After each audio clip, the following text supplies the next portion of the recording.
What I like to make clear is the importance of wealth, and I like to try my best to clearly distinguish that from income.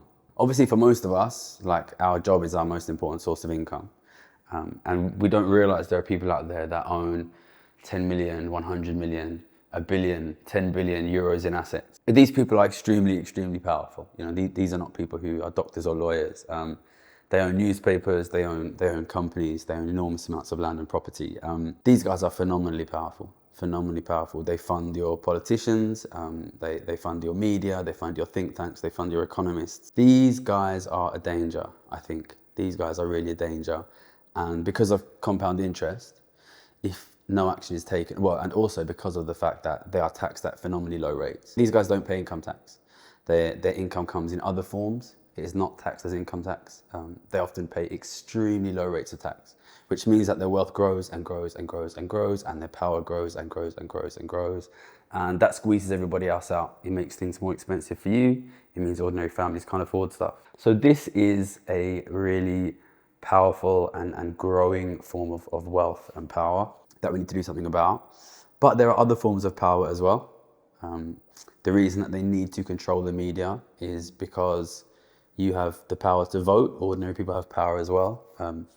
They have the power to shape opinion, and I'm trying to compete with that by, for example, writing my book, making my YouTube channel. I'm trying to convince ordinary people to use the power that they have, which realistically is the power to influence each other.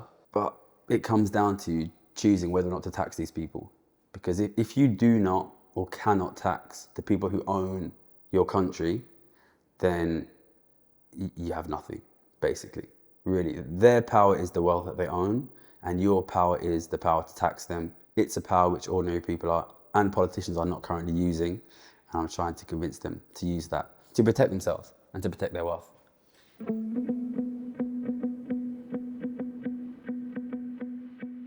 I think that the left needs to have really a laser focus on the economy. First of all, it needs to speak about the economy more. And when it speaks about the economy, it needs to be about inequality and living standards. Really, I think that is, first of all, I think that is correct. I think unless you take action on inequality, which is growing rapidly, inequality of wealth, then living standards will keep falling. And I think if you don't aggressively move on inequality, then inequality and living standards continue to get worse. So I think that is the reality of the economic situation. It should, you would imagine, be the role of the political left to protect inequality from getting too bad.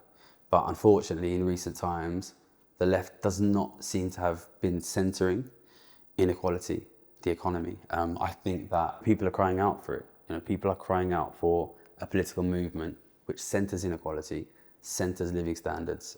I think you're seeing the far right sort of fill that gap by continually talking about living standards, and the left needs to do that more. I don't know about in Italy, but I think in the UK, the left has a little bit of a problem with class. It doesn't have enough people there from a working class background that are speaking from that experience. But I think it just needs to meet people where they are a little bit, be a bit more understanding and empathetic. But really, it's that laser focus on inequality, living standards, and taxation of the very rich. I don't think anything else works economically, and I don't think anything else is going to cut through with the public.